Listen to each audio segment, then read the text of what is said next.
دیکھو جب یہ مسئلہ آتا ہے ہندو فلاں ملک دارالاسلام ہے یا دارالحرب ہے، تو پڑھے لکھے جو لوگ ہیں ان کے ذہنوں میں طرح طرح کے مسائل کھڑے ہوتے ہیں، طرح طرح کے کوئسچن پیدا ہوتے ہیں اور طرح طرح کی باتیں وہ سوچنے لگتے ہیں۔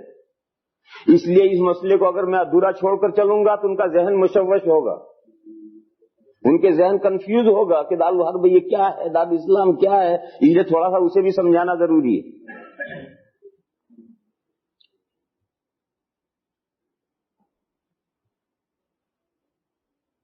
عام طور پر ایسا ہوتا ہے، یہ بہت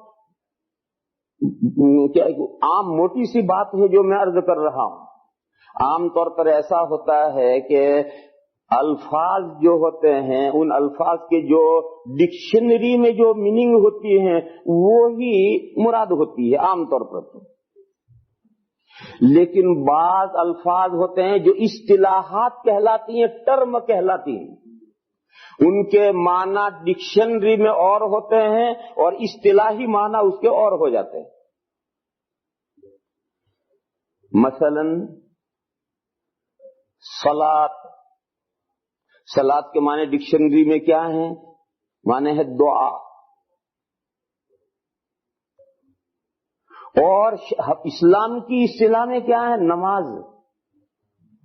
خاص طریقے سے کھڑے ہو، خاص طریقے سے نیت باندھو، پھر کھڑے رہو، پھر رکوع کرو، پھر سجدہ کرو، یہ جو ہم نماز پڑھتے ہیں یہ نماز، یہ صلاۃ کے یہ معنی ہے، یہ اسلامی اصطلاح ہے۔ لغت میں یہ صلاۃ کے معنی نہیں ہے، لغت میں صلاۃ کے معنی دعا۔ اور اس نماز کو صلاۃ کیوں کہتے ہیں؟ اس میں بھی دعا ہے، آخری قاعدے میں دعا مانگی جاتی ہے، اس لیے پورے مجموعے کو صلاۃ کہہ دیے۔ حج کے معنی لغت میں کیا ہے؟ حج کے معنی ہے ارادہ کرنا، کہیں کا بھی ارادہ کرو۔ ارادہ کرنے کا مطلب یہ ہے کہ یہاں ہم بیٹھے ہیں، ہم نے ارادہ کیا کہ ہمیں فلاں محلے میں جانا، فلاں کے گھر جانا ہے، یعنی کسی جگہ میں جانے کا ارادہ کرنا، یہ ارادہ یہ حج کے معنی ہے۔ کھانے کا ارادہ حج نہیں، کسی جگہ کا جانے، کسی جگہ کا ارادہ یہ حج ہے۔ شریعت کی اصطلاح میں حج کے معنی آپ جانتے ہیں، مکہ مکرمہ میں جو اللہ کا گھر ہے، بیت اللہ جسے کہتے ہیں، اس کی زیارت کا ارادہ کرنا، اور وہ بھی ایک خاص طریقہ ہے کہ میقات سے احرام باندھو اور یوں جاؤ، اور 9 تاریخ کو عرفہ میں جاؤ، اور 10 تاریخ کو یہ کرو، اور 11 تاریخ کو یہ کرو، ایک خاص طریقہ ہے، اس طریقے کا نام ہے حج۔ یہ جو حج کے معنی ہے یہ اسلامی اصطلاح ہے، اور لغت میں حج کے معنی ہے کسی جگہ کا ارادہ کرنا۔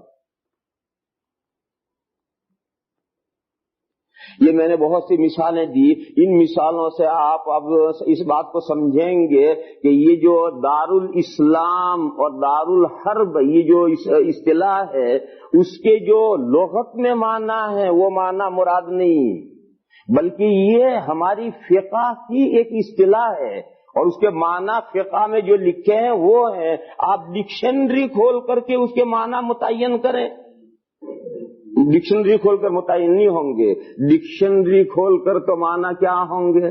دارالاسلام معنی اسلام کا گھر، دار معنی ہوم، اسلام کا گھر، اسلام کا گھر کہو یعنی اسلام کا گھر یعنی وہ کنٹری جہاں 100% اسلام کا قانون نافذ ہو، جہاں ہر شخص اسلام پر مکمل عمل کرنے والا ہو، کوئی اس کے خلاف ہی نہ، کوئی غیر مسلم اس کنٹری میں ہو ہی نہ، اس کنٹری میں ہر ایک مسلمان ہو اور ہر مسلمان بھی دین اسلام پر مکمل عمل کرنے والا ہو، وہ دارالاسلام ہے۔ اسی طریقے سے دارالحرب کے معنی آپ ڈکشنری کھول کر کے ہوں گے تو دار کے معنی ہوم اور حرب کے معنی وار۔ دارالحرب معنی جہاں وار ہو رہی ہے، لڑائی ہو رہی ہے، لڑائی کا ملک، لڑائی کی کنٹری، جہاں جنگ ہو رہی، لڑائی ہو رہی ہے۔ کس کے ساتھ لڑائی ہو رہی ہے؟ اسلام اور کفر کے درمیان میں جنگ ہو رہی ہے۔ مسلمانوں اور کافروں کے درمیان میں جنگ ہو رہی ہے. جس کنٹری میں مسلمانوں اور کافروں کے درمیان میں جنگ ہو رہی ہے وہ جگہ ہے دارالحرب. یہ معنی جو ہم نے کیے ہیں یہ تو ڈکشنری کھول کر معنی کیے ہیں، مگر میرے بزرگوں اور بھائیوں یہ ڈکشنری سے متعین کرنے کے یہ لفظ نہیں ہے، یہ تو ہماری فقہ کی اصطلاحات ہیں، ٹرم ہے. لہذا ان کے معنی ڈکشنری میں سے طے نہیں ہوں گے، بلکہ ہماری فقہ میں دیکھیں گے. جیسے حج کے معنی وہاں سے دیکھیں گے، صلاۃ کے معنی فقہ میں دیکھیں گے، زکوٰۃ کے معنی فقہ میں دیکھیں گے، صوم کے معنی فقہ میں دیکھیں گے. اسی طریقے پر دارالاسلام کے معنی بھی فقہ میں دیکھیں گے، دارالحرب کے معنی بھی فقہ میں دیکھیں گے، لغت میں اور ڈکشنری میں نہیں دیکھیں گے. یہ میں تفصیل کیوں کر رہا ہوں؟ ہمارے بہت سے بھائیوں کو جب دارالحرب لفظ سنتے ہیں تو فوراً ان کے ذہن میں یہ آتا ہے کہ جہاں جو وار ہو رہی ہو، ہندو مسلم رائٹ ہو رہا اور جھگڑا ہو رہا، بس وہی دارالحرب ہو سکتا ہے. اور جہاں کوئی جھگڑا اور رائٹ اور کوئی وار نہیں ہے وہ دارالحرب کیسے؟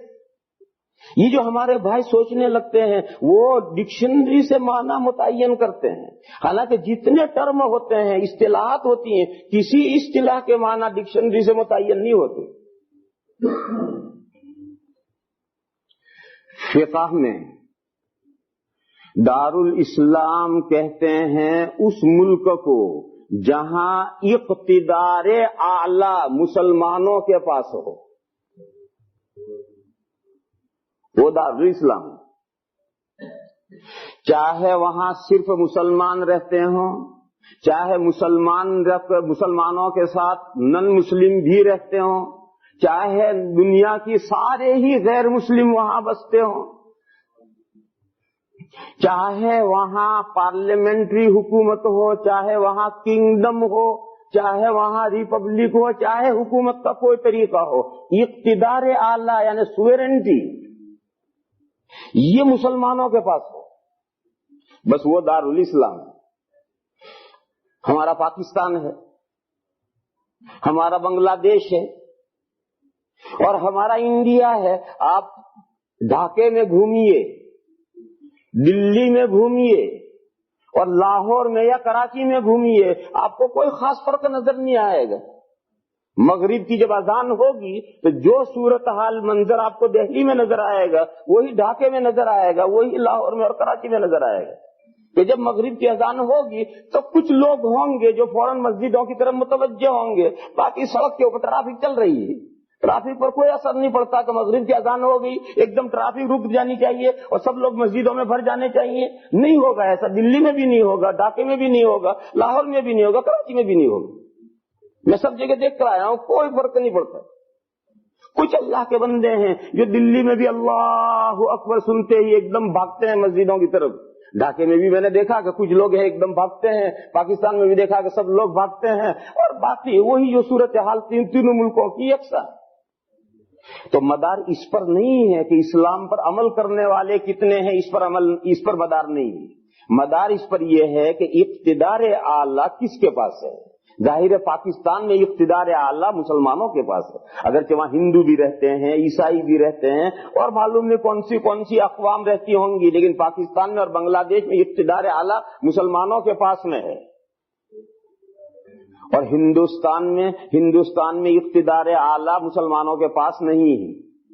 کیوں؟ پارلیمنٹری حکومت ہے، اور پارلیمنٹری حکومت میں اکثریت پر فیصلے ہوتے ہیں، اور وہاں مسلمان کی سیٹیں 500 میں کل 40 ہوتی ہیں.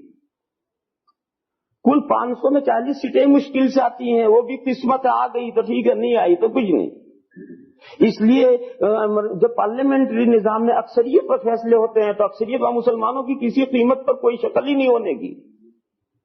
تو اقتدار اعلیٰ پارلیمنٹ ہونے کی وجہ سے غیر مسلموں کے پاس میں ہے، اور یہ پاکستان اور بنگلہ دیش میں اقتدار اعلیٰ مسلمانوں کے پاس میں ہے. لہذا پاکستان اور بنگلہ دیش یہ دارالاسلام ہیں اور انڈیا دارالحرب ہے. اسی سے آپ دنیا کے تمام ملکوں کو سوچ لیں کہ آپ کے کینیڈا کا کیا حکم ہے، اور یو ایس اے کا کیا حکم ہے، اور برٹش کا کیا ہے، اور جرمنی کا کیا ہے، اور فرانس کا کیا ہے، اور اس کا کیا ہے. یہ قاعدہ آپ ساری دنیا میں پھیلا لیں. دارالاسلام جہاں اقتدار اعلی مسلمانوں کے پاس ہو، چاہے وہاں اسلامی قوانین جاری ہوں چاہے نہ ہو۔ پاکستان میں اسلامی قوانین جاری نہیں ہے، بنگلہ دیش میں اسلامی قوانین جاری نہیں ہے، لیکن اقتدار اعلیٰ مسلمانوں کے ہاتھ میں ہے۔ مسلمان چاہیں تو رات چاہیں تو صبح قانون اسلامی جاری کر سکتے ہیں، اور مسلمانین نہ چاہیں تو کوئی کیا کر لے گا۔ اور انڈیا کی صورتحال، کینیڈا کی صورتحال، برٹش کی صورتحال، یہاں بھی لاکھوں مسلمان ہیں، لیکن یہاں مسلمان چاہیں تو بھی کچھ نہیں کر سکتے۔ انڈیا میں مسلمان چاہے تو بھی کچھ نہیں کر سکتے۔ خلاصہ یہ ہے کہ دارالاسلام اور دارالحرب کا مدار اس پر ہے، پہلے یہ بات اچھی طرح سے ذہن میں بٹھا لو۔